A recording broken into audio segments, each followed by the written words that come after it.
I've played hundreds if not thousands of games, and some of them are so good that I would recommend everyone play them. In this series of videos, I'm going to rapid fire review 50 or so games that I think everyone should at least give a shot.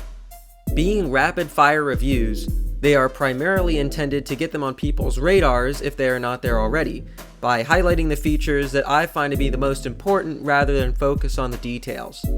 These games earn my highest recommendation and are based not only on what games I personally most enjoyed, but also their uniqueness and originality, especially when it comes to their gameplay mechanics and presentation. While I recommend everyone play these games, that doesn't mean you have to finish them. I've realized in the past year that I can enjoy playing video games for the novelty of the experiences, while also acknowledging if they don't do enough to justify a full playthrough. Just playing these games will help you gain appreciation for their unique aspects, such as their mechanics and presentations, even if every game isn't your cup of tea. I'm splitting these reviews into 5 categories: retro, AAA modern, indie, VR, and multiplayer. Most of these games are available on multiple platforms, but specifically for the retro list, some of them are hard to acquire these days. But there are always alternative methods. Anyway, without further ado, let's get right into the reviews. Number 1. This is one of the greatest games ever made in my opinion. Not only did it spawn an entire genre named after it, I believe Super Metroid still holds up today as the best Metroidvania. It oozes atmosphere and its gameplay design is still as tight as ever. To this day, it stands as a pinnacle in game design of do, don't, show, demonstrating that players learn best through curiosity and actually testing and utilizing the myriad of new gadgets they acquire through level design that takes advantage of them. Not only that, its map walks the fine line between being too open-ended, frustrating to explore and backtrack through, versus being too linear. It tells a story not through text and dialogue, but through its age-old yet timeless environments, limited and simultaneously defined by the 16-bit Super Nintendo. I've harped on enough about this game, go play it already. Number 2. It is astonishing how this pioneering 3D game not only got so much right on the first try, but that it holds up so well today. Mario still feels great to control and most of the levels are a blast. Super Mario 64 definitely shows its age in more than just graphics, but the fact that it still feels so ridiculously satisfying to play is testament to Nintendo's astonishing and enduring game design. This game was one of the best that could have ever showcased the revolutionary potential of the analog stick. Speaking of, number 3. What's better than an analog stick? 2 analog sticks. While Ape Escape may not have been as groundbreaking as Mario 64, it was the first game to require Sony's new dual-stick controller, and it shows. It's abundantly clear that the game designers had so much fun trying to make mechanics that took advantage of it.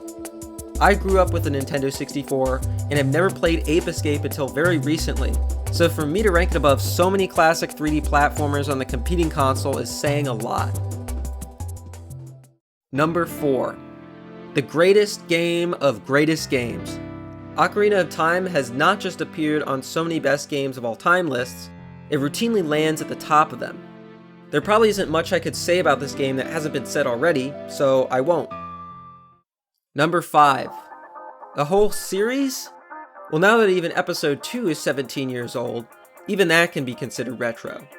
Despite the first game and its subsequent mainline entries being so distinct, they still comprise not only a cohesive narrative, effectively told mainly through environmental storytelling, they also share Valve's impeccable game design.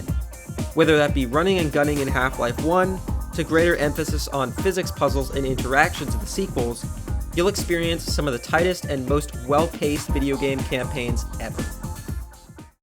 Number 6. Despite being poorly received by fans at the time of release, it goes to show that designing your game around the limitations of your hardware can make it age like fine wine. As opposed to the tonally edgier and now worse looking Twilight Princess, Wind Waker pioneered a new art style specifically tailored to the GameCube. Its departure in style and gameplay loop sets it apart from the other Zelda games before or since, and is a phenomenal game in its own right. Number 7. Before you say that this isn't for you because it's a visual novel, I'm typically not a fan of visual novels either. They typically have limited mechanics and interaction, requiring interesting characters and a compelling plot to retain interest, which many visual novels lack. Thankfully, Ace Attorney delivers in spades on both fronts, with some of the wackiest characters in video games and some fascinating murder mystery plots. Being interactive, as opposed to a book, this game forces you to pay attention to the plot, and it feels oh so satisfying when you are following along exactly with the writer's logic. But just like the classic adventure games, the minute you veer off, it can become a bit of a slog. I've played all 6 mainline entries, but the first is still my favorite and the one I most highly recommend. You can get a remastered version on modern platforms, but I still believe the pixel art of the original DS release looks best. Number 8. Texas studio Retro Games knocked it out of the park, bringing one of Nintendo's most revered franchises to the third dimension. Metroid Prime understood what made Metroid, ironically better than the sequels in the Prime trilogy.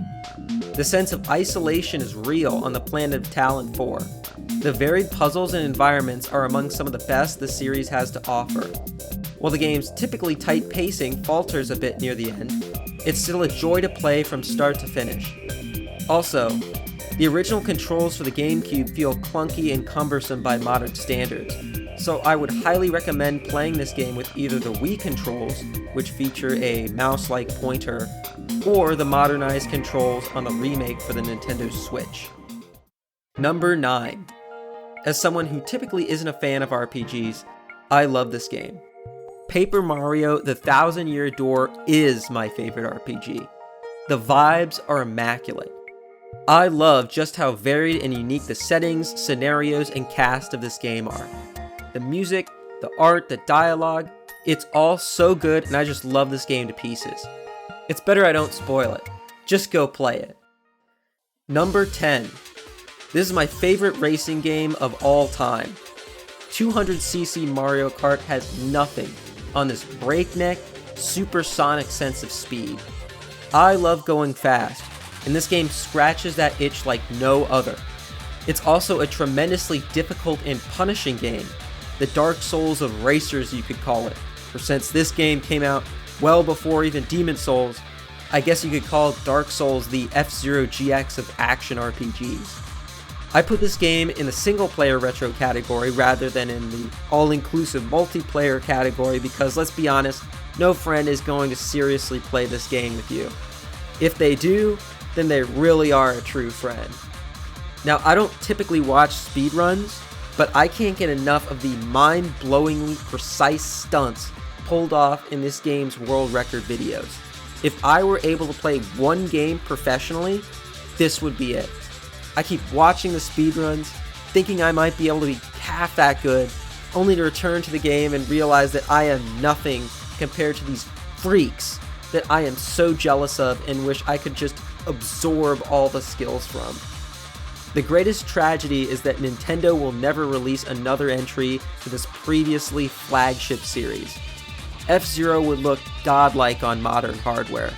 Metroid and F-Zero are my 2 favorite major Nintendo franchises, and yet they are the 2 the company loves the least. Speaking of franchises that don't get enough love, it's time for some honorable mentions, or the games that I still love and would highly recommend, but didn't quite make the top 10 cut. First on that list is the only great Star Fox game. Trust me, I've played them all. Star Fox 64 is my favorite on-rail shooter and is a blast to play. Its runs are short and the myriad of different paths you can take encourage multiple playthroughs. If you haven't heard of the game, then you've surely heard some of its one-liners such as, "Do a barrel roll!" This is not anywhere nearly as good as the other games on this list, but it's one I grew up with and still thoroughly enjoy. Chopper Attack has an arcadey style of gameplay which I feel we hardly see anymore. I enjoy this game so much that it actually inspired one of my university game design projects. Link to play that in the description. I would also like to make a game that takes elements of this one mixed with the fast-paced action of a game like Armored Core 6. Will I ever make a game like that? I don't know. Subscribe to the channel to find out. Despite looking similar to Ocarina of Time, Majora's Mask feels very different, both in gameplay and tone.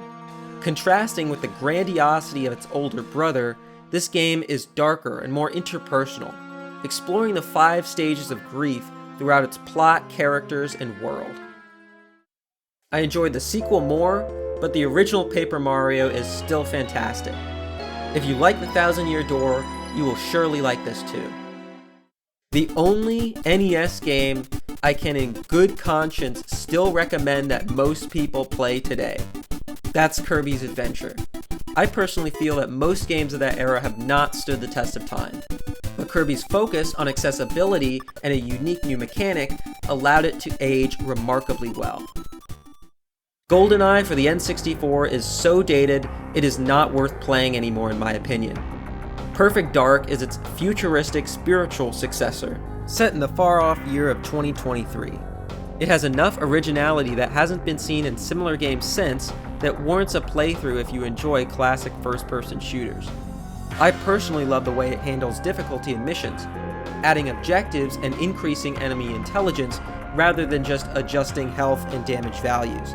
A headshot is always an instant kill, regardless if you're playing on normal or very hard. If I were to recommend one classic 2D Mario platformer, Super Mario World would be it. Similar to Ocarina of Time, there's not much I can say that hasn't already been said. And finally, if I were to recommend one arcade game, I gotta hand it to Dig Dug. Is it always fair? No, it's an arcade game. Will you get frustrated? Yes, it's an arcade game, but it's a blast, literally, with its inflation gameplay before it was weird. Do you agree with my list? Let me know in the comments. These are my opinions after all, and while there's a decent chance I played a game you can recommend, I haven't played every game. Thanks to my patrons as always. I enjoy writing and am happy when I can take a break from tutorials to make other types of videos. Also, let me know if you're interested in seeing the videos for the other categories, and if I've already made them, go watch them. See ya!